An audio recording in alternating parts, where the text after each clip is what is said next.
Shalom dan selamat sore bagi kita semua. Kembali kita bertemu dalam mata kuliah Filsafat Timur.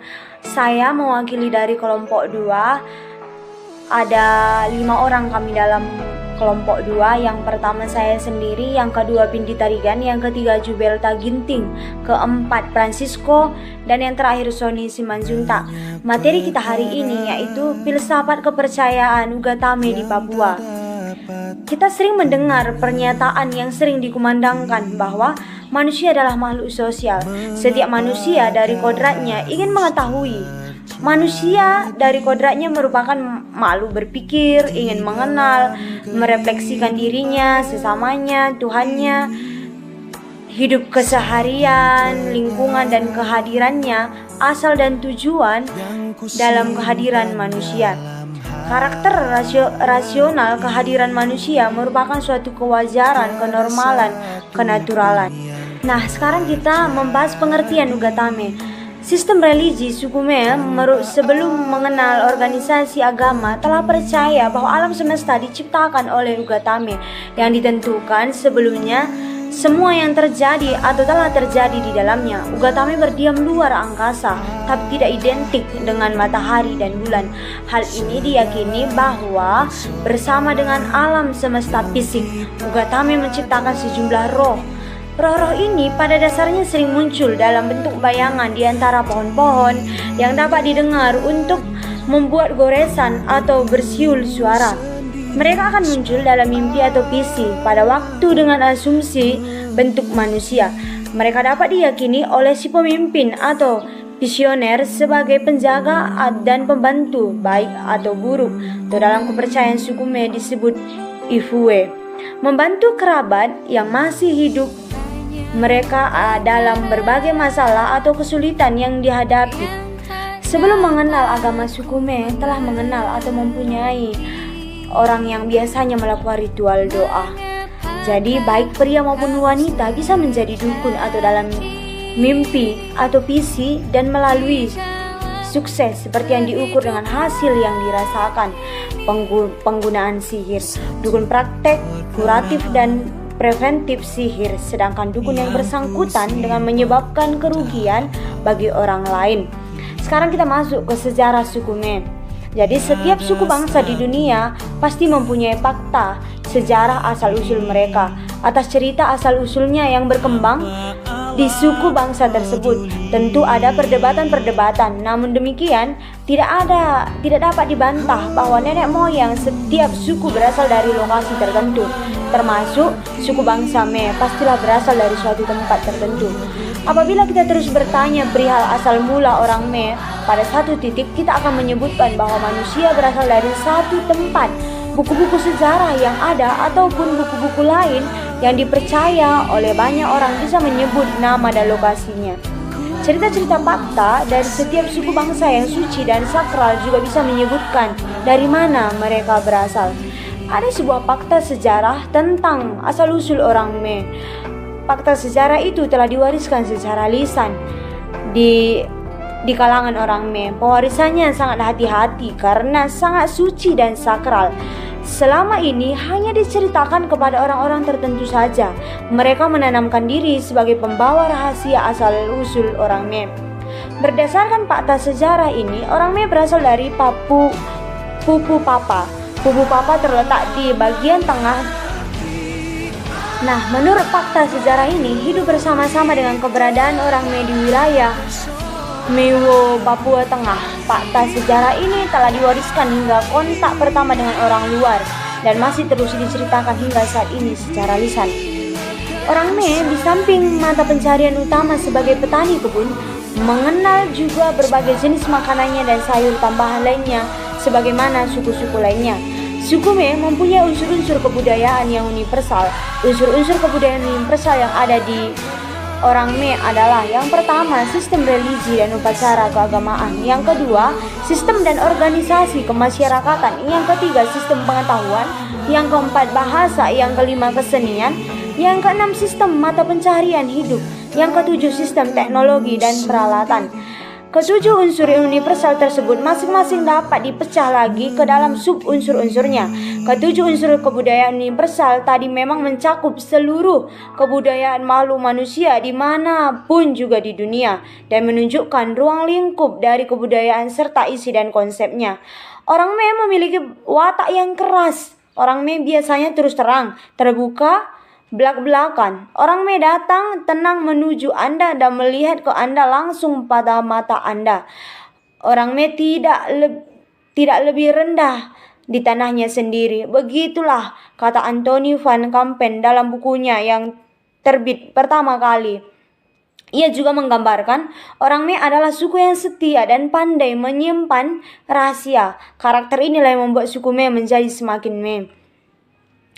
Berikut adalah salah satu dari berbagai macam suku di Papua yang memiliki nilai-nilai bentuk-bentuk dan ukuran serta ungkapan jiwa melalui arsitektur yang sangat berbeda. Tulisan berikut ini adalah salah satu suku Mei yang berhasil dihimpun melalui suatu penelitian survei pada beberapa waktu lalu. Dalam penelitian survei yang berjudul Studi Tipologi dan Kearifan Arsitektur Tradisional Suku Mei Papua, itu berhasil dikumpulkan data dan fakta di lokasi penelitian yang dimaksud. Pada akhirnya menemukan beberapa tipe tradisional yang dimiliki oleh suku Mei Paniai Papua yang dibahas berikut ini. Yang pertama itu tipologi arsitektur rumah tradisional. Ada 7 tipe arsitektur rumah tradisional, di antaranya yang pertama, Yameowa. Fungsi rumah Yameowa bukan hanya merupakan suatu tempat tinggal laki-laki, tetapi dalam rumah ini terjadi berbagai macam aktivitas yang perlu dilakukan oleh laki-laki secara turun-temurun. Yang kedua itu Yagamo-owa. Fungsi rumah Yagamo-owa bukan hanya merupakan suatu tempat tinggal perempuan, tetapi dalam rumah ini terjadi berbagai macam aktivitas yang dilakukan oleh perempuan secara turun-menurun. Selain sebagai tempat tinggal perempuan, fungsi lain dari Yagamo-owa adalah pusat komunikasi dan informasi aktual serta tempat proses belajar bagi anak-anak perempuan. Yang ketiga, Tidak Bega-owa atau rumah Honal. Jadi, secara harafiah, Tidak Bega-owa artinya sebuah bangunan yang membentuk gunung yang mempunyai ujung yang tajam. Fungsi bangunan ini adalah 2, yaitu difungsikan untuk tempat tinggal laki-laki dan tempat perempuan. Selain itu, fungsi lain adalah tempat menyimpan barang-barang berharga dari laki-laki ataupun perempuan. Lokasi bangunan ini berada di kampung-kampung, namun jarang dibangun dengan alasan bahwa rumah Honal adalah rumah adat suku.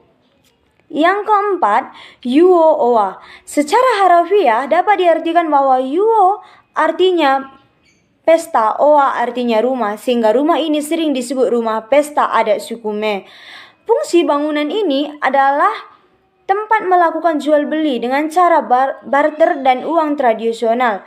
Kedua, tempat mencari jodoh. Saat melakukan pesta adat, laki-laki dan perempuan saling tukar gelang atau kalung sebagai tanda ungkapan cinta. Ketiga, tempat hiburan malam. 1 minggu 1 kali mereka tentukan sebagaimana malam hiburan untuk mengekspresikan seni tari maupun seni suara dalam rumah ini. Jadi selanjutnya ada Daba-owa, yaitu rumah pondok. Jadi secara harafiah kata daba artinya daba kecil, owa artinya rumah, daba-owa artinya rumah pondok kecil. Rumah pondok dibangun di kebun hutan. Fungsi rumah daba-owa bukan hanya merupakan suatu tempat istirahat pada siang hari, tetapi dalam rumah ini terdapat banyak fungsi yang meliputi tempat masak hasil kebun. Yang kedua, tempat menyimpan parang atau alat-alat perkebunan dan alat-alat perburuan. Dan selanjutnya fungsinya itu tempat berlindung dari hujan dan panas sinar matahari. Selanjutnya ada Ekina-owa atau kandang babi. Babi merupakan jenis binatang piaraan yang sangat berharga dalam kehidupan suku Mei, sehingga untuk menjaga agar babi itu tetap hidup dalam kandang yang aman dan nyaman, maka dibangun sebuah rumah atau kandang sendiri. Fungsi rumah ini adalah tempat tinggal kandang babi Menurut cerita mitos, manusia atau orang Me hidup bersama dengan Ekina dalam satu rumah. Sekarang lokasi rumah ini berada di pinggir atau di dekat rumah laki-laki atau perempuan. Jarak antara rumah tinggal dengan Ekina Owa dibatasi oleh pagar. Yang selanjutnya itu ada Bedo Owa atau kandang ayam. Orang Me sampai saat ini meyakini bahwa ayam merupakan binatang piaraan pendatang karena belum terdapat di daerah Pania. Namun demikian, pada saat ini yaitu sekitar tahun 1970-an, ayam dipelihara sebagai salah pemberi protein bagi tubuh manusia. Saat ini orang Me mengetahui dan membedakan bagaimana mendirikan sebuah rumah untuk kandang ayam ataupun bebek atau jenis binatang piaraan lainnya. Akan tetapi sampai saat ini belum mengenal cara dan sistem pemeliharaan yang baik dan benar. Sekarang masuk kita ke dalam prinsip-prinsip orang Me. Perdamaian selalu bermakna positif. Jadi setiap manusia menjalankan hidupnya untuk kebahagiaan. Orang asli Papua adalah manusia yang juga berjuang untuk mendapatkan kebahagiaan. Kebahagiaan dalam menata hidup secara harmonis. Dalam konteks ini dikaitkan dengan usaha orang asli Papua dalam menjaga perdamaian dengan 3 pilar penting, yakni Tuhan, alam, dan sesama. Ketiga pilar ini dianggap sangat mempengaruhi dalam segala aspek kehidupan. Yang pertama, damai dengan Tuhan. Persatuan manusia dengan yang tertinggi amat nampak dalam segala aspek kehidupan. Sebelum Injil masuk, mereka telah memiliki konsep Allah dalam sukunya masing-masing. Yang mereka kenal itu sama dengan apa yang diwartakan oleh para misionaris. Yang kedua, damai dengan alam.